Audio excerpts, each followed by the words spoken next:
The Dead Pair Podcast is brought to you by Kolar Arms, America's competition shotgun, and is fueled by Fiocchi. Welcome to the Dead Pair Podcast, coming in hot with everything you want to hear about sporting clays. With your hosts, Jason Rambo. This is what I had to work with, everyone. And Sean Alley. Like I said, I was just thirsty. Oh, boy. Often imitated, but never duplicated. It's the Dead Pair Podcast. It's showtime. Welcome back, everyone, and welcome to special guest, Mr. Matt Miller. What's up, Matt? Jason, how's it going? Good to talk to you again. Yeah, man, taking the place for the big man. You got some large shoes to fill tonight. I don't think I'm going to fill them, but I'll try. Yeah, everyone, Sean is just buttholes and elbows at work, so he's not able to join us tonight. Very lucky to have Matt Miller with us, student of Anthony's, which we're going to get Anthony on the phone here in just a minute. Matt, tell me, how was your nationals, man?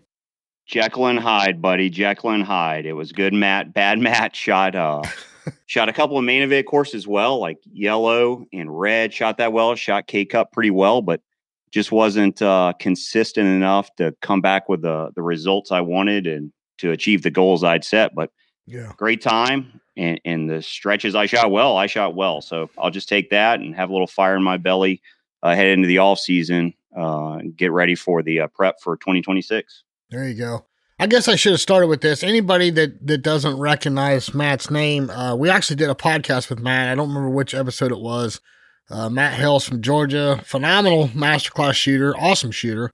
But much like the rest of us, mere mortals compared to the top level guys, Matt has a normal job and can't just focus on sporting clays all the time. So mortal is correct. That is a fact. Hey, I do have a quick announcement to make. Matt, I know you're setting targets and getting ready for the last blast at the Meadows tonight, but speaking of tournaments, the Dead Pair Blast, we are going to do East and West this year, or this coming year, 2026. So we'll start off the year in LA Clays, probably somewhere in April. We'll have official announcement dates for that here soon. And then we'll do one at the end of the year in December at Rocky Creek. Mr. Jake Spangler's down there, and he's going to throw us a Dead Pair Blast there. So we're going to have lots of details coming up about that. Also, real quick, Ranger, RE Ranger is having a Black Friday sale. Black Friday hits early this year, and Ranger's got you covered. Starting November 19th, the Ranger Black Friday Cyber Monday sale kicks off at reranger.com. It's your chance to gear up with some of the same shooting eyewear trusted by top sporting clay shooters, including the React AI lenses, shooting kits, and more. No matter your skill level, Ranger helps you see every target with unmatched clarity and confidence. The sale ends December 1st. So check it out, guys. November 19th starts. It's your chance to get into some good glasses. Matt, what kind of glasses do you wear? Ranger's got just went into prescription lenses like maybe end of 2024, made a huge difference. Got rid of like a mild astigmatism I have. So yeah. I love them. The optometrist I went to was real happy with their frames, said their lenses are excellent. And so I had a pair made, and having looked back, I love having the prescription lenses. I went from 2020 to 2015 and resolved a mild astigmatism. So I'm pretty stoked on that. Yeah. Everybody keeps asking me, and it's been a running joke for the last 2 years, but I did hear from Ranger that the prescription Reacts are coming. I guess I was going to ask you if you didn't bring it up. I was going to put you on the spot. Everybody does every week. I swear I get an email a week about it, but no, they, I guess it was something to do with that React technology. When you start making lenses thicker and thinner and stuff for prescriptions, it really jacks with it. But they had to figure out the engineers had to figure out a way to do it. It's supposedly they've got on top of it and they're in testing phases right now. So, Matt, you're not only coached by Anthony, but you're also a good friend of Anthony's. What's that like, man? Because every time I'm around Anthony, it's serious time. You know, he's either shooting a tournament or he's hosting a tournament, and he's busier than all get out. So what's it like for being friends with Anthony off hours, I guess you could say? You know, we've always gotten along when I first went up there to start getting lessons, and we have similar personality traits and just kind of hit it off. But I'll be honest with you, like just kind of accumulated goodwill and trust over time. But at events, I'm with you. I let him do his thing. I know he's there to win. I give him a wide berth and we'll just fist bump him if I see him. But I'm definitely, even as his friend, I want to be super respectful of his competitive drive, his focus. And when it's time to chat, he comes over and chats. We have a great time. And he's a hilarious guy. Like, a lot of people see how competitive and how serious he is, but he's a good guy behind the scenes. And it's just, if you're kind of a regular person, you see him at an event, you can start getting a better feel for when it's time to approach these guys. But even as his friend, I want to make sure that I'm always respectful of any of those guys focus at events and let them do their thing. And then when it's time to loosen up, we can go get loose and chat. But, you have to be careful of being an energy vampire. Like, I don't want to come up to him and be like, hey, what are you doing on this station? What did you see there? And he's like, I'm trying to compete, Matt. Can you just give me some time? Yes, I can. So he's just an awesome guy, man. He's as much like a regular person. Like, I'm in the professional world 99% of the time, and he reminds me of all the other high level professionals I'm around. I think Anthony I tell people he's one of those guys where he could be an executive chef, he could be in a boardroom, he could be blue collar framer. He's kind of like the rest of us. It's just what he does. He does it at a high level, and because he has that groundedness, he's easy to get along with. Well, I was at the Nationals, and the Top Gun shoot-off was getting ready to start, and I had my press pass, and I was going down there to talk to Nikki Bowers, but they were doing announcements, so I just kind of, you know what I'm talking about, where you walk in through the opening right there in the fence. Yeah. And I was just standing there, and I looked over, and Anthony was right beside me, and I could see he was on his phone. He was getting ready to shoot. He was on his phone going through his schedule. And I just, I didn't say anything, and he just happened to turn and see me standing there, and he's like, hey, man, what's going on? And he was willing to talk, but I didn't want to bother him. But that just shows you he's getting ready to go shoot, and he's going through his schedule. And I don't mean the schedule for shoot. I mean, like, schedule for coaching. I'm like, gee, man, Christmas, the guy never stops. I mean, the way I explain it to people is, if you're like me, you're busy, you have kids, wife, like, I feel like I run pretty hard. Anthony's like my schedule at 1.5 speed. Yeah. So, he's pretty wide open all the time. He has to fit all of his scheduling demands, but he still fits in all the dad stuff, the husband stuff. It's just, there's no time wasted, man. I've been there. He's up sending emails at 5:30, 6 o'clock in the morning. He's sending emails at 10, 11 o'clock at night. And then he's looking over someone's shoulder, basically from 8 o'clock to 5:30, 6 o'clock every day. It's a load on him. Well, like I said, you're at the Meadows. You're setting targets for the last blast that's getting ready to start. What's that like? You got some good stuff in store for us? I hope so. I like them. I'm biased, but I like the targets I set. I'm here with Jonathan Henrici, who's also a bit of a wild card like I am. He's a fellow degenerate, and we've been setting together all day. We're having a great time. I wish I had a couple of your towers, though. I'll be honest with you. We could use some out here, but we've got some cool different stuff, and I think people are going to like it. My whole goal is I want people to have fun. They're not easy, but we try not to get over the top, not get stupid, and just I want people to shoot them and really enjoy it, because these are, I don't set targets for a living, so these are all my fellow competitors, fellow Georgians. I want to see them at the next shoot and say, hey, did you guys have fun? Because I really wanted to entertain you. So Jonathan and I put an earnest effort into really entertaining people. The Meadow staff wants people to be entertained, and we just want to have an awesome atmosphere here and just kind of finish off the year with a really cool, fun time. There you go. Heck yeah. That's awesome. Yeah. As far as the towers go, by the time everybody hears this, I hope they're sold, but the two that are down at the National Shooting Complex are available right now. The NSC ended up not buying them. So I've got 2 demo towers down there I'm trying to move. And then even if those do sell, anybody that's interested, I've got 12, 20, and 28-foot towers available. Give me a call. The link to my business is also in the show description, so you guys check that out. Speaking of down in the show description, all of our great sponsors, you guys check them out. We're going to hear from them real quick, and then we'll be right back with Mr. Anthony Matarese. Hey everyone, each and every week you hear Sean and I brag about our sponsors, and it's not because they sponsor the show, it's because of their products and the unmatched customer support behind each and every single one of those products. We hope you're taking the time to investigate for yourself, try the products out, and see why we love them so much. Hey Toby Tomplay, you want to remind everyone who we're talking about? I'd love to, Jason. Kolar Arms, America's competition shotgun. Fiocchi USA. Here at the Dead Pair, we're fueled by Fiocchi. Ranger Performance Eyewear. See it further, see it faster, see it clearer with Ranger. Atlas Traps, America's finest clay target equipment. Rhino Chokes. For deadly patterns and knockdown power, choose Rhino. Long Range, the industry standard for trap release and target management systems. Taconic Distillery. After the tournament is over, it's time for one more shot with Taconic Distillery. Score Chaser, your shoots simplified. Clay Range Design Works, your one-stop shop for all your clay target needs. And now, back to the show.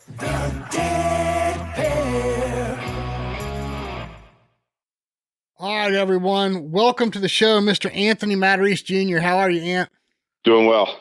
Well, Ant, you've had an up and down season. How was it for you this year? I feel like I'm a better shooter than ever. My results didn't always show that, but it's one of many seasons. So we'll start again here shortly. So I'm gonna go all the way back to the Southeast Regional in the beginning of October, Anthony. And I was driving home from that event, and the targets were really difficult, but I really enjoyed them. I thought they were good. And I was thinking back to their US Open, like the 2022 US Open, and those targets, like, to be honest, Rick got a lot of heat for those, but I'm just not so sure the targets this time around were any lighter. So what I'm trying to think is, are we just getting more acclimated to that level of difficulty? Are we just kind of becoming numb to very challenging targets on the circuit? What's your feel? I think if you go back to that US Open, I feel like two of the courses would have been exactly the same, if not even a hair easier than what we saw 2011 or 2022 US Open. I think two of the courses were exactly the same as what we saw in the main event. Maybe are those courses at the US Open a little bit easier than what we saw this past weekend. I do think the DT11 course had 3 or 4 stations in it that were probably more difficult than what we saw at that Southeast Regional, minus that, big 80-yard fire truck crosser. But no, I would agree with you in a general sense. I think some of the targets were actually, 1 or 2 of the courses were actually easier in 2022 US Open than what we saw at the Southeast Regional. But I would agree with you that, people are more accustomed to it being more difficult. Well, so I was talking to Luongo during the shoot, and he was kind of describing, I was like, the targets are awesome, man. I think they're great. And he was describing they had a pretty extensive vetting process. And then I was thinking about your world championship and yours and Mike's courses and even Joe's, like they were awesome. They seemed to be really thought out, nothing over the top. And then this year I shot the shooters championship with Bill and Kevin's targets, and they were great. They were awesome. And so that again got me thinking, do you think the tour should have, I know there's a lot of logistical issues with that and it's not so simple, but is there a way to get more of the most prominent shooters that also instruct a lot so they understand what is a missable bird that, maybe a target setter that doesn't coach as much as you do will realize is so missable, to be involved in vetting some of the targets on the tour, because we're always right on that line. It seems like a very difficult. And then sometimes we fall off the cliff of over the top, but these targets that you set, that Kevin set, the ones that were vetted Luongo, I thought they didn't fall off that cliff. So I'm just wondering if there's something there. Yeah, I mean, it's definitely, it would not be a bad idea if someone that has a very good understanding of difficulty for all levels of shooters could provide their feedback. But, I'm not sure how practical that is. People take pride in what they set, whether it's right or wrong sometimes, so I think people will get their feelings hurt a little bit. Probably no practical way to get a committee involved in that, but man, I would love to see more of the best coaches in shooters looking at those targets on the tour, because I think you guys do an awesome job of getting them right. Yeah, I mean, I think what happens is just someone who sees a lot of people shoot know what the and also is a good top shooter, knows what the best guys can do, and they know what the the lower classes can do. You kind of get that difficulty level just right, because of that. Hey, and I mean, not only did I attend, but I've been a big advocate of your target setting class. And I think anybody that sets targets, especially out on the tour, but anybody that sets targets for a tournament should be taking that class or one similar to it if there is one available. But one of the things you were a big advocate for in that class was you don't need speed and distance to beat people. Yet it seems like a lot of these targets we're seeing now, that's where the target setters are headed. So with you being a competitive shooter and also a world-class target setter, if you had any kind of advice for these people whatsoever, what would it be? I mean, I kind of come from the perspective of just, test you on all the different variables, all the different angles, speeds, distances. You don't need to always make it difficult just because of distance and speed, but we should surely test, that you can hit one 50-yard crosser and hit one really fast crosser. And so there is a place for that, but it's just kind of part of the test. I mean, it depends on what your audience is and what your goal is, right? There's people setting targets that have the perspective that, this is a championship and we want it to be difficult. And if that's what their goal is, then that's what they're going to get. Right. Right. So I set out with the perspective of, yes, I need to crown whoever's going to be the champion and the best shooter, but it's, very likely that the same people end up there anyway. To be honest with you, yes, if you make the birds difficult, there's probably less people in contention at the very highest level, but it generally doesn't change the overall result that much. So I think it's just goal based. What do you want to accomplish? I mean, you can make tricky pairs and you can put people out of position a little bit and you can have speed changes. And, I think if you do a really good job showing the target well and making the bird look big and clear and using your background, one of my biggest things that I think target setters miss, even very good ones, is they don't pay enough attention to the background of throwing the target at that station in a spot that the background allows it to stick out the best. And if you can show the bird the best, it makes the bird look the clearest. And that's not always meaning that you just put a lot of profile on the bird. You have the target against whatever area that's there at that landscape that is solid. Okay, meaning it's green, it's sky. If you have a broken tree line, you keep the break point above it or below it. You can then challenge people a little bit more with your distance or your speed there because the bird looks really clear. So I'm not going to tell anyone exactly what to do, but there's a lot of people that are shooting. I mean, I teach a lot of people, and I have students that I know when I see have done a certain course at a big tournament that I know some of these people don't even have the capability of, shooting a pair as quick as they needed to or reacting as quick as they needed to. And I just don't really like that as a range owner. And I don't really like it as a shooting instructor that, if somebody shows up to me and goes, "Hey, I was at this tournament. You remember that course?" I'm like, "Yeah." And he tells me the station and I'm thinking, man, I know this guy's abilities and reaction time and his eyes and whatever. And I can't get him to hit that particular pair. Yeah. Okay. It's outside the scope of, I use the analogy. There are pairs that we see in some difficult tournaments, whether it's because it's a true pair or just because of distance or whatever. It is the equivalent of hitting a 95-mile-an-hour fastball in baseball. Okay.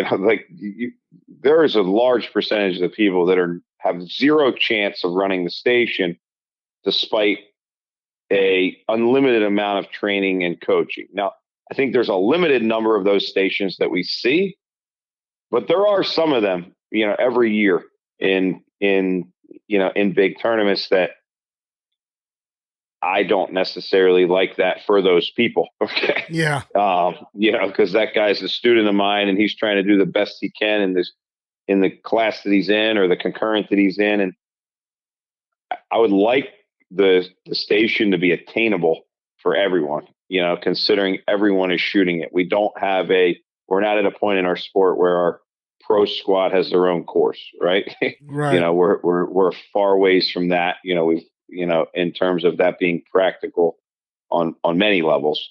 But that's all I would like. I would like the 90%. I would like the targets to be set where at least 90+% of the people have the physical possible ability to be able to break the pair and have enough time and what's required from a coordination and reaction time standpoint. I don't need them to be able to do it currently, but they would need to be able to obtain that with proper instruction or practice, et cetera. But I do see some pairs that, there's no way this guy's going to come close to running the station no matter how much you practice it, because the difficulty is the equivalent of a 95-mile-an-hour fastball, and there's probably 20 people at this tournament that could hit a 95-mile-an-hour fastball. Okay. Assuming that they practiced it. Right. Right. Well, it's interesting. You said something about you'd like to see more people look at the landscape in the background. There was a couple of times this year that I shot some targets on the tour that, really good target.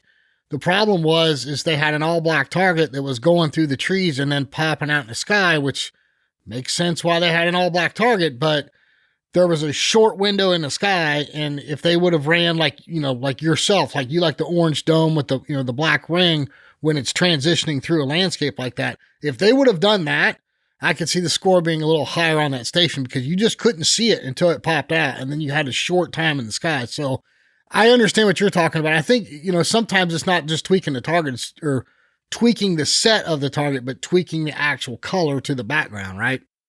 Yeah, but more than color, a solid background that is the same color for a period of time increases your ability to see something clearly drastically. So if you use Olympic trap shooting as an example, they talk about, oh, that's a really hard range, okay, or that's a difficult range, or that's an easy range. The only thing that's changing in the sport is what the background looks like. The targets are set to a universal distance and speed. Okay. They're very similar. Okay. Yeah. But the backgrounds change and the scores go up by 2 or 3 shots or down by 2 or 3 shots by people that are excellent at their craft. The only thing changes what is behind the click. It's the same target. Okay. So the background, besides just the color, the background being solid and at that given station, there's certain spots that if there's no solid background, it's green, then sky, then trees and dead trees and openings through the trees. And you have to keep the distance and speed at that station a little bit easier or the visibility is not as good. Certain courses, that's not an issue. Like they have great background, you see everything great. Other courses it can be a major issue, and then you could take shadows and sun for the same thing. If you have a lot of shadows and a lot of sun, where it's putting a lot of glare, you're not going to see as well. So a mistake that people make is they have an idea of what they think is a cool set of targets or unique, and they want to put that somewhere, but that doesn't work everywhere, Sure. And I think, at our biggest tournaments throughout the country that our target setters do a really good job. I think they do a better job than ever at all of those things. Probably see that a little bit more on a local level somewhere. Yeah. Yeah. So like mentally transitioning now to 2026 in the off season, you and I have already been talking about my planned off season program, but you put out a social media post about tweaking your game. So I'm curious what you're going to work on headed into 2026. Yes, I've thought a lot about it. It's, there's a couple of different pieces to it. Some pieces, simpler than others. And then, some more complex kind of related to, mentally. One simple thing is I need to do a better job of, in preparation before tournaments, getting on a better sleep schedule. I'm extremely busy, and when I'm busy and I got a lot going on between work and shooting lessons, work with our business at M&M. I have actually a couple other small businesses that nobody even knows about. I don't get enough sleep. It's very simple. And then I get in a pattern of that, and I sleep 4 or 5 hours and I'm awake because I got stuff to do. So I got to do a better job of getting in a better sleep pattern. I can't sleep 4 or 5 hours and shoot as well as I'm capable of, like I could 10 years ago. So that's just structuring and figuring out how to do that. I definitely, I'm going to start off next year shooting 1 ounce. I shot 1 ounce for like 5 years, shot really well. Switched back to 1 1/8 ounce last year and shot really well. But I can't tell you that I feel the recoil when I'm shooting 1 1/8 ounce, but there's something at the end of my shot that I can't quite put my finger on. And I need to at least give it a shot, because I believe that recoil can be cumulative and cause you to pull your eye off the bird at the last second because you're anticipating the gun going off. So I'm going to go back to 1 ounce because I shot extremely well and very consistent across all events for about 5 years with 1 ounce. I won the U.S. Open on 197 out of 200 by 4 shots clear. And then I shot the following year at Backwoods when it was extremely difficult and tied for the high score and lost in the shoot off, and so I won plenty of stuff with 1 ounce. And I just need to, check that box in my mind, because it's on my mind. So I'm going to do that. And mentally, I had moments in, say, 3-4 years ago, I have moments where I've gotten a big tournament and kind of get real nervous, like first day or something, when I was, trying to win. And I had kind of worked really hard on like some mindset stuff to, deprioritize winning and prioritize what I'm supposed to do, so, I've talked about this with you, Matt, a little bit, like kind of the Kobe Bryant clip. You're either going to win or you're going to lose. There's a Kobe Bryant clip on self-doubt. You're going to win or you're going to lose, but you're going to play the game, and see what the outcome is. If anybody wanted to listen to it, Google Kobe Bryant on self-doubt. That helped me drastically kind of at the moment to be able to, shoot the first day, shoot the last day, and in some big tournaments, and really have, when I've done it correctly and kind of believe that. So when I say I worked on that, like, have a note, on my mirror in my house, saying, I'm going to prioritize, everything that I'm doing, having a plan, reading the birds, having a routine, and the outcome is a product of doing those things correctly, product of my practice and product of hard work and product of, what I'm supposed to do, at that station, and, hitting the birds as a result of that. And I kind of worked on that pretty good in the last, really since the Nationals of 2021. I won the U.S. Open in 2021. And then that fall, I felt, I really was like, man, I'm going to win. I'm going to win the Nationals. I don't think anybody can beat me. I was shooting really well. And I just got to the Nationals and had to put too much pressure on myself. And that definitely screwed me up. So I kind of worked on that idea, that mindset since then. And it really had helped me many times, in that time frame. I had some good performances. I mean, in that time frame, I tied for U.S. Open the next year, won the U.S. Open, not in 23, but then won it again the following year, on the podium at the World Championship once or twice, on the podium at the Nationals 3 times, So some last days of the Nationals in that time frame since then, where I literally was kind of looking around on the last day, sitting in my golf cart and watching like my competitors and going, I can just tell that these people are kind of amped up and some of them nervous. And Yeah, I'm not nervous at all. Okay. Like not one bit. Okay.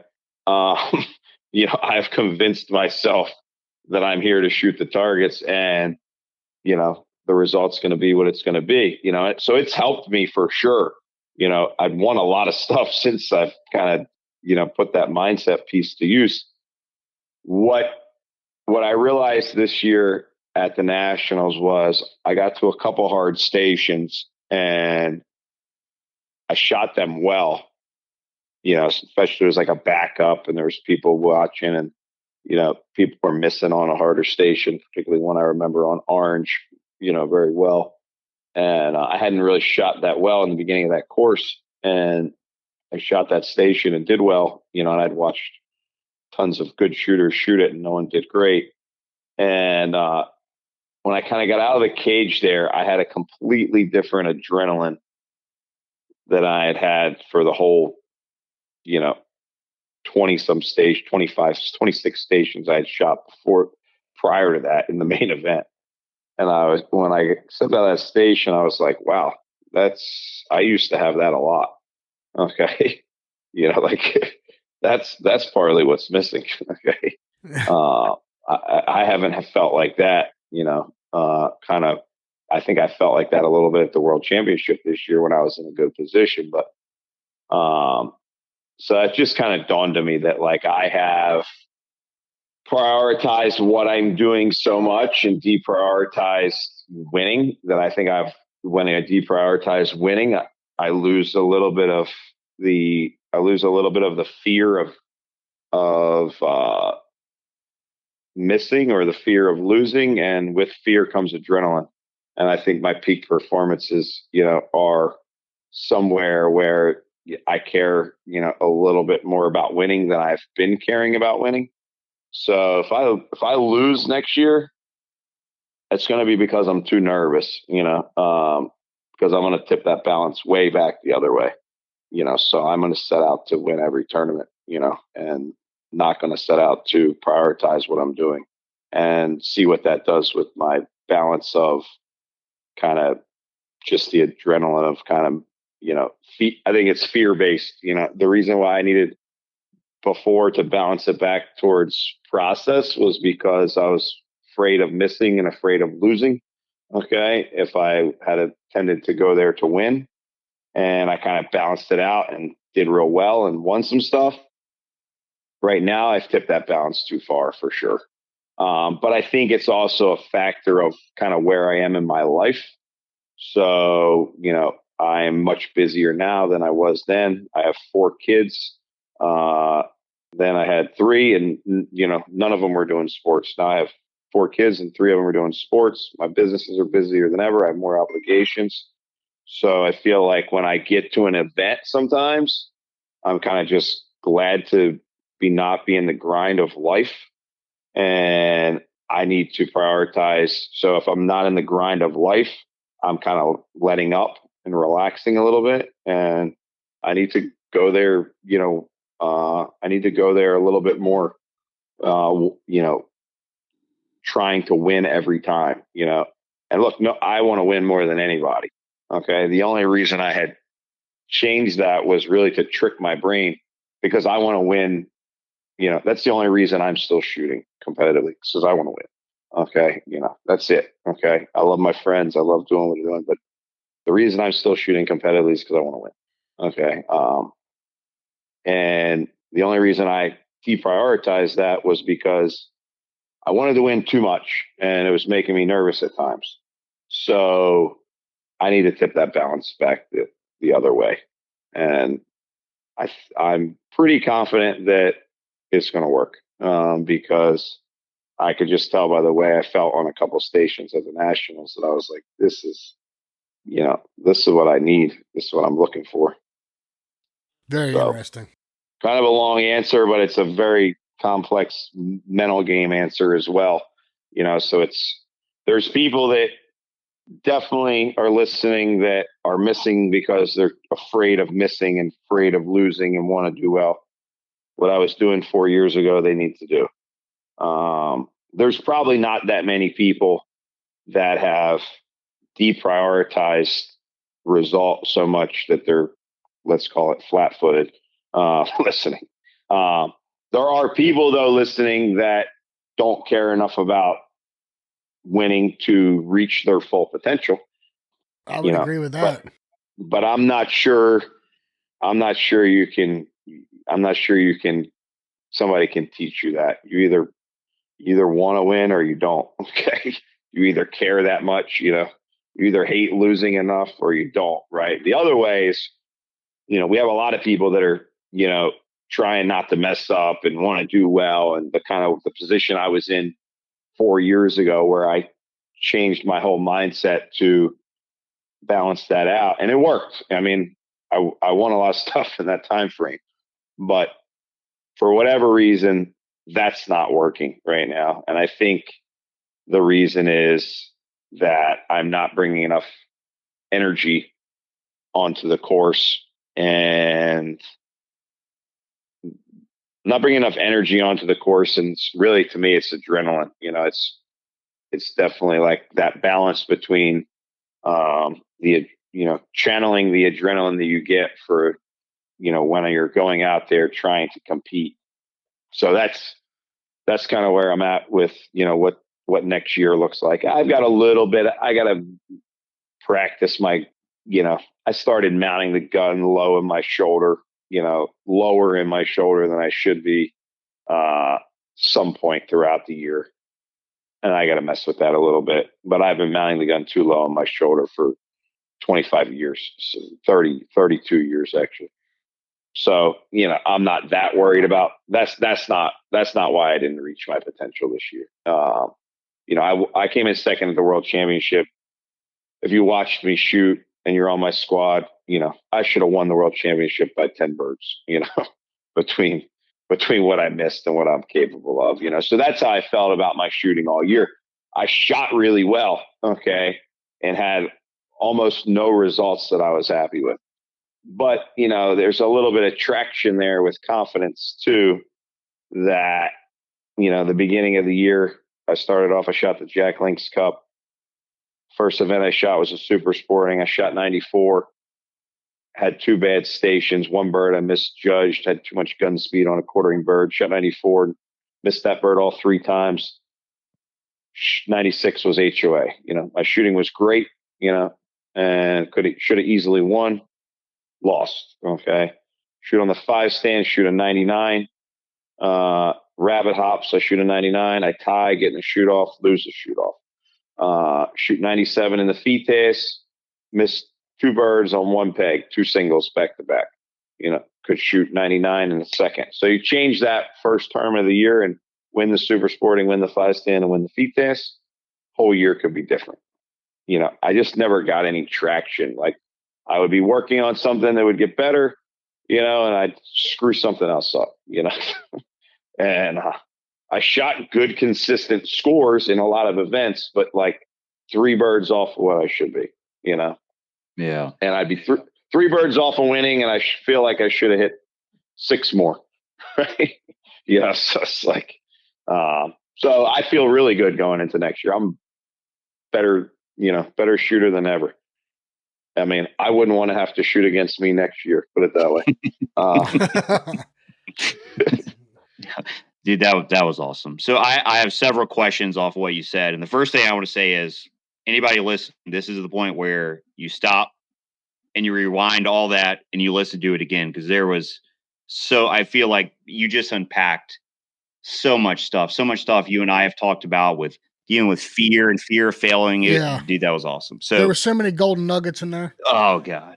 So my first question was, or one thing I want to talk to you about that, and you were hitting on it, is one thing that watching Brandon shoot, and I love watching that, is I feel like he does a better job than anyone he gets that adrenaline dump and he feeds off of it.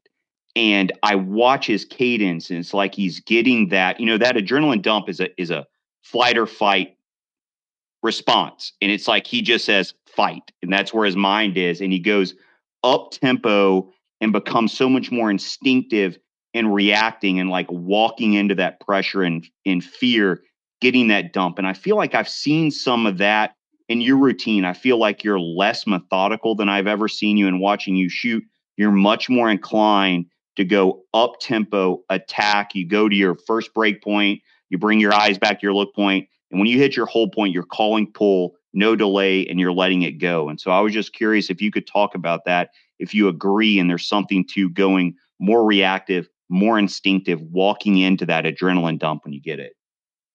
Yeah, I mean, I think what you're describing is two topics, and I think you have to describe it in two topics to. So he definitely shoots with a ton of adrenaline, right? Like he's fired up, he wants to win. He's bringing that, that adrenaline comes from, basically wanting to win. And if you want to win, okay, there's some fear of failure, okay? And it doesn't mean it's fear of failure that you think you could fail, okay? But that's where the adrenaline comes from, okay? It doesn't come just because you want to win. It comes from your brain knows there's some possibility something could go wrong, okay? So, that adrenaline can be channeled in the right way. And when it's channeled in the right way, you can focus better. You can watch the clay better. You're using that energy. It's the same energy that your brain would be releasing, the same type of adrenaline that your brain would be releasing in an adverse situation that you were in, a bear is chasing you. Okay. Right. You can run fast. You can run faster. Okay. Right. Than you could on an average day that if you went outside your house and said, I want to see how fast I can run. Okay. Yeah. So there's that adrenaline is coming from there.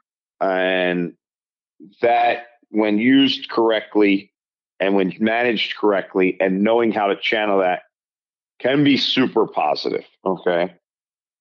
It can also be detrimental. Okay. If it goes the wrong direction. And if someone is confident, then they can channel that energy better. Okay. It can be channeled the right direction and channeled productively. I don't necessarily think that the routine of being quick is directly correlated to the adrenaline. So, I shot with way more adrenaline in my shooting from 2021 all the way 2000, from 2021 back 15 years prior to that with way more adrenaline in my shooting than I have the last 4 to 5 years. But my routine is faster in the last couple of years than it was then. So yeah, it can be related, but I don't think it's directly correlated. Okay. I think what is important to note and kind of what your question is, a better question is what is someone doing when they're kind of shooting quicker like you seem to be now, or as quick as Derek Mine or Brandon Powell, like within their routine and what they're doing, and what are they capitalizing on there versus what somebody else is doing this, getting called on the 20-second rule. Okay. I think that what they're doing is they're calling pull when their mind is in the right moment. They are not giving themselves, since they're calling pull at the time when their mind is in the right moment, they're not giving themselves too much deviation to think about the wrong thing. Okay. They are then inherently within that a little bit more instinctive, like that whole, like people are not quite stopped with the gun and calling pull. That's just creating a reaction. They're responding to the target when it comes out as a little bit more instinctive than if you were perfectly set. That comes with a risk though. Okay. But the risk is, that, hey, I wasn't quite ready. I didn't quite see the bird came out. The bird got further past me than I wanted it to. But the advantage is that they have a higher probability that their mind is in the right spot when they call pull, and they're calling pull at that right time, and they're finding a very good cadence to that. I have definitely, sped up my routine a little bit in the last, say 2 years. I don't necessarily think it's better. I think that it's easier mentally at times.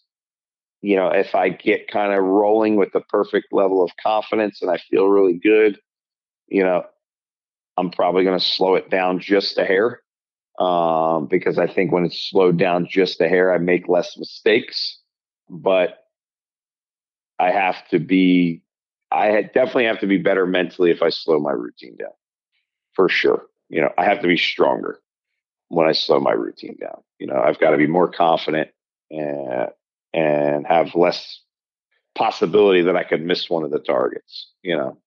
So that's really what I think, kind of relating to those two pieces. One, kind of the intensity and adrenaline, and two, kind of the quicker routine.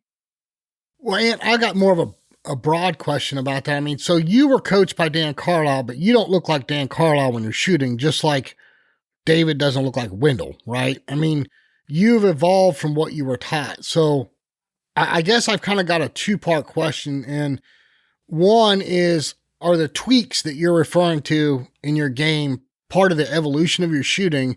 And two, do you think that a shooter must learn to adapt and evolve in their game, or can they be successful by sticking with the tried and true with their base fundamentals? I mean, when I learned, the game was a lot simpler than it is now. It's more complex. But my base fundamentals of what I learned from Dan Carlisle are still pretty much exactly the same.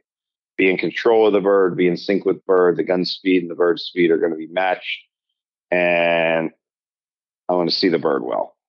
I think regardless, whatever approach that different people use, swing through, maintain, lead, pull away, most of the base fundamentals are still the same as what I just described. It's just how you get there. And I think that's a huge misconception with shooting theory in general. But how you get there is important because that's how your subconscious develops something. So if you get to a place the same way all the time, you become good at that. So the part of your question of, can you do the same thing and do that over and over? Yeah, absolutely. I mean, I think that in the beginning of your shooting, you have to be a little bit more concrete and rigid of how you're approaching targets, because your subconscious is trained by doing the same thing over and over.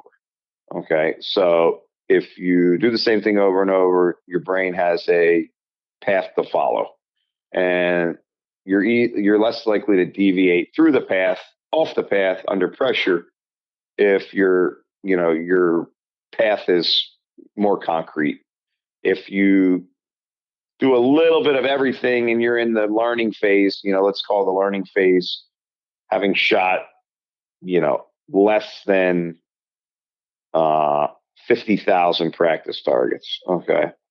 If you've shot less than 50,000 practice targets and you're doing a lot of different stuff, okay, I'm going to do swing through, pull away, do this, do that, maintain lead, and you're deviating too much, you have too many paths. Okay.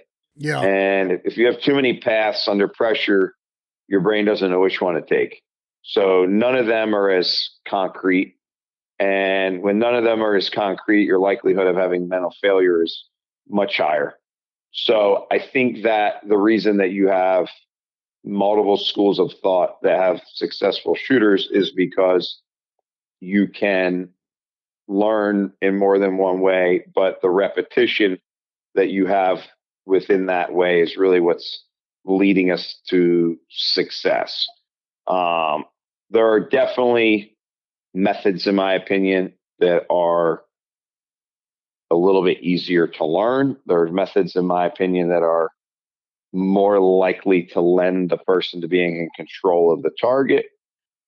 But we can have people that are fairly successful or very successful in multitude of methods. I think that we take the average shooter, the average shooter is going to kind of logically look at what's available to them and try some things, but then they have to have some path that they're on.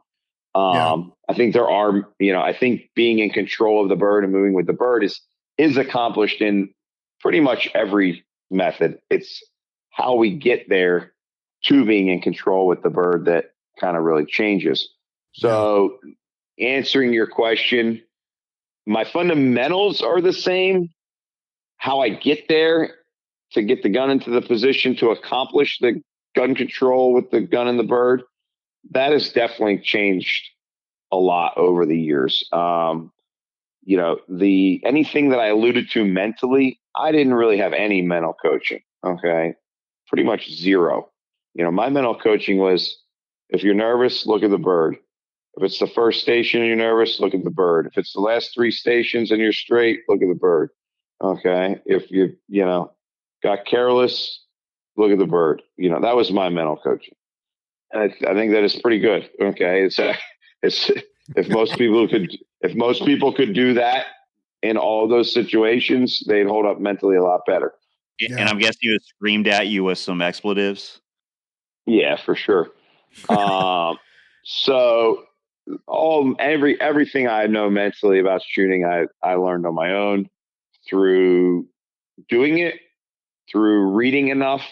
I've had a lot of students that have taken mental coaching with pretty much all of the. I have a lot of students, period. So the likelihood that I've had a lot of students that have taken mental coaching with people from all over the world, not even just related to, our sport, and kind of niche the people that, market themselves in our sport. But so I've spent a good amount of time talking, and some of these people they've taken some of this mental training because they kind of like the study of it, right? They have, they can afford to take it, and they spent a lot of money, taking mental classes with them. And I've walked through all of that stuff with, from variety of different people that have taken mental training with a variety of different coaches. And one, because I'm trying to help them understand how to implement it. And I don't know what the hell that what their mental coach told them. Okay. And how do we tie that into our technical game? How do we tie that into out there on a course? So I spent a lot of time going through that. So anything that I change in that regard, like what I'm telling you, I'm going to change for next year. That's some of that just I learned on my own, and some of that I learned from pieces that I picked up from all the different dialogue that I've had with different students who've had a lot of mental training. So I haven't changed anything in that regard related to routine or mental game, whatever, from when I was a kid and learning, because I didn't have anything then. Okay. I didn't really have anything good in my mental game that was substantive besides watching the clay till I was probably 20 years old, so, Yeah. I shot the first 10 years of my shooting with, zero mental game, have confidence that I can hit the targets because I practiced them, and then go to the tournament and look at the bird and hit them. Okay. Yeah. That was my mental game. Okay. Which is probably about half of it or 3/4 of it. Okay. Yeah. Well, I mean, the first part of the question there that you answered, I know you've seen this. I see it all the time, so I know you've seen it and picked up on it. But in the last 3 years with Brandon, whatever you want to label it, back edge or swing through, whatever, I've seen a lot of good shooters go, well, he's successful doing it that way, so I'm going to change what I'm doing and do it that way. And then I see their scores go down. So, I mean, that was the basis for my asking, is it okay to stick with the try? Yeah. So, I mean, look, I think there's a massive misconception of what Brandon is doing and what he is doing versus what someone just thinks he's doing because they watched a video that said he comes from the back of the bird. Yeah. He doesn't have hardly any shot cam online.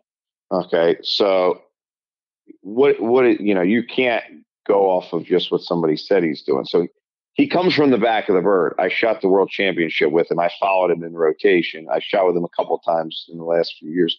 He comes from behind the bird, but he also runs with the clay and spends more time with the clay than just about anyone on the planet. Okay. So I spend a lot of time with the bird when time allows. Zach Keemum spends a lot of time with the bird when time allows. Brandon Powell spends as much time in the gun running with the clay as either Zach or I do, and often more time. If Brandon Powell has a weakness, it's shooting quickly when the bird takes a big lead. Okay. And which makes perfect sense because his technique, doesn't align with that idea, shooting quickly when the bird takes a big lead. What he's doing is that the gun is behind the clay. It then gets to a position in front of the clay where it needs to be to break the bird. And he runs with the bird and has either some form of a maintain lead or a pull away on the majority of the shots. Okay. The gun does not swing through the bird and fire. Okay. That's not even close to what happens. And the problem if someone says, well, I'm going to swing through the bird and do that without the proper guidance through that, is they're not doing what's actually working for him. Right. Okay. So, yeah. So I can, yes, I wholeheartedly agree with you that people change and try this and try that. And they basically don't realize that whatever their subconscious has already developed, they're kind of thrown out the window. Yeah. Okay. Unless they pick some stuff and try to figure out how to use some tools for the job. Okay. Which that can be tricky as well, depending on what stage you are in your game. But, mentioning that about, using Brandon as an example and then having shot with him, the end of his shot is not very much different than the end of my shot or Zach's shot. It's almost the same. He just gets there in a different way. And the reason why he has to run with the bird so long is because his gun is so fast, because it came from so far in the back of the bird, that it takes longer to match the speed of the bird. And he's not firing until he matches the speed of the bird. So there's some synchronization there at the end of the shot. Yeah. Makes sense. You got to one of my questions, but what I was going to emphasize is you're not just guessing at this, man. You've gotten probably more data than anyone with raw footage, with your video productions. You've done the laser thing with Digweed. Isn't George the same? I mean, you told me you think George might be spending more time in sync with the bird than you are, and he's coming from the back. Yeah, what George does at the end of his shot. I mean, I've got there's laser stuff online. It's on my Instagram, on our, Clay's Target video page.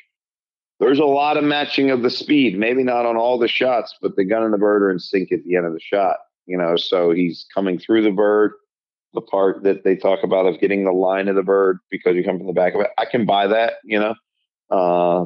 I don't necessarily think that you have to be in the back of every bird to get the line of it, but I can buy the logic of what that does. The end of the shot's not that much different than the end of my shot. So going back to one thing you mentioned in one of your early all season tweak points about getting more rest, getting more sleep, something that you've talked to me about is really peaking in a certain way, or say phasing in breaks in your shooting. And one thing you had talked about was we get in such a practice habit where we're practicing a lot. And when we're practicing, typically our conscious mind is more engaged, and then we roll right into a shoot after practicing hard leading up to that shoot. And it's almost like our conscious mind is overly engaged. And something you've kind of encouraged is just get away from the game for a week or so leading up to a lot of, say, prioritized events, so that you're disconnected from your shooting. So I was just going to ask you, do you have more thoughts or ways you're going to build, other than just getting better sleep, better rest, things like that, how you can manage peaking in your season and when you're going to incorporate breaks so that you're fresh running into, your prioritized shoots, the World Championships, the US Open, Nationals, et cetera? Yeah, I mean, I think you want to do more practicing at the, beginning of a season, or, earlier in the season, and to where prior to, the month prior to a really big important tournament for you, you are kind of covering things that you want to cover, but more like building confidence and checking the box on different targets that you think you want to prepare for, and be working less on the specifics of changing something or making something better, because that means you're staying away from your conscious mind, training to get better and learn something. If I give you a lesson that, and we said, you work on this, work on this, work on this, that's conscious if it's different than what you were doing that day. And as you're working on something that's new and conscious, you want to kind of have a little bit of a break before a big tournament. If you're at the, depending on your level, if you're working up through the classes and you're, in A class, I don't think that it hurts you at all to practice hard all the way up to the tournament day. You want to kind of work on not thinking a whole ton about, something that you're changing right prior. If I use myself personally, though, in a perfect world, what would happen would be I get some practice in, before shoot in February, try to get, shoot 2,000 rounds in January or, into early February. Go to the tournament. Man, if I shoot well, and things go real well, I won't have that much like training practice in terms of like working on a skill set, and then I just kind of practice to stay sharp and confident with different targets. Some of my best scores and best shooting that I've ever done has been like when I got done a tournament and let's say I had a small tournament scheduled, or even it was a regional, and I used that as a benchmark and I shot really well, like overall super happy with my shooting. And then I didn't practice that much in the 2 weeks or something prior to the event. I just covered a few shots and went there. Some of my best shooting has been that. And I know it's because I'm further away from my conscious mind related to what I'm doing with my shooting, So that's a little bit going to be scaled, though, depending on the person's level. I'm a firm believer that, your D class shooter and your C class shooter and your B class shooter are going to be more conscious in the competition anyway than I am. Okay. They need to be, they have to be more aware of things. They have to, be a little bit more aware of what their approach is going to be, because it's not subconscious yet. Right. So if they rely on their subconscious, nothing good might come out. Okay. So they have to be a little bit more conscious. So then you can take that conversation of the practice and apply it to them as well, to where they are going to be a little less concerned about that, like getting the right peak for their practice leading into a big tournament. So let me ask you this, and I've noticed that for me personally, whenever I take a break, if you will, in my shooting, I come back a lot stronger. I mean, it's extreme enough that if I spend hundreds or even thousands of rounds practicing leading up to a big tournament, it can actually become counterproductive for me. And your experience as a coach, I'm sure you've seen a lot of this with your students. Can you tell me why this is happening? Or like, is it just like mental burnout? Like that's enough, I got to take a break? Or what do you think it is? I think it's related to what we were talking about. I think that, you can't just go out there and shoot targets. I've said this recently a bunch to some different students that are particularly, I've had just by chance some newer students in the sense that, they're kind of, I had a guy today with his son. His son's kind of new to sporting clays, young 15-year-old kid, but super sharp kid. He did a good amount of skeet shooting. You can't just shoot targets and be any better in competition or in that competition that's coming up or in general. So you always have to be learning a specific skill set, fundamental technique, working on a discipline of doing something. Like, hey, I'm learning crossers. I got to understand. I'm going to be able to merge my gun on the front of the bird. I got to be able to merge my gun ahead of the bird. I got to be able to do that with control. I've got to be able to pre-mount this shot. I've got to be able. So those skill sets you have to develop over time. And all you can really do before the competition in that couple of weeks is brush up on confidence related to the different presentations that you're going to see. Okay. So I don't think it's going to change someone's results that they needed to shoot those whole boatload of targets, prior to right before the competition, 6 months before, a year before, over a period of time. and build a skill set and make sure you're working on building a skill set, because the game is not about shooting a bunch of different targets. The game is about being able to do with your gun what you intend to do with it. Okay. Yeah. So that's the skill of making that shot. And then the different targets, you have to be able to apply that skill. So seeing all those different targets allows you to be confident when you see those birds. Okay. But in a short period of time before, you're not going to really build a skill set, right? So I think all that can happen is you didn't shoot any better if you shot a bunch of targets, but you might actually been out there thinking a lot about what was happening if you're missing some long birds and tough birds. Then you just got more conscious of what you're doing anyway. Okay. And it still wasn't working great, right?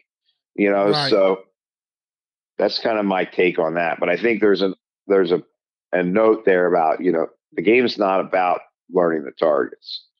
The targets are the easy part. I really think they are. The skill set and those fundamentals and the proper form and everything, that's the hard part. Yeah. I would have to agree. Well, listen, everyone, we have ran long. We are going to pick this up again next week for part 2. We're going to catch right back up to where we left off. Matt, thank you for joining us. Hopefully I can snag you back in here for next week. Everyone, don't forget our message every week. Take someone new shooting, take them to a tournament. And we will be back with part 2 with Mr. Anthony Matarese Jr. next week. We'll see you next time on the Dead Pair Podcast. The Dead Pair Podcast is brought to you by Kolar Arms, the mark of performance, and is fueled by Fiocchi USA. The Dead Pair theme song was written, arranged, and produced by Toby Tomplay. Special thanks to the following sponsors: Atlas Traps, Ranger Performance Eyewear, Rhino Chokes, Long Range LLC, Taconic Distillery, Score Chaser, and Clay Range Design Works.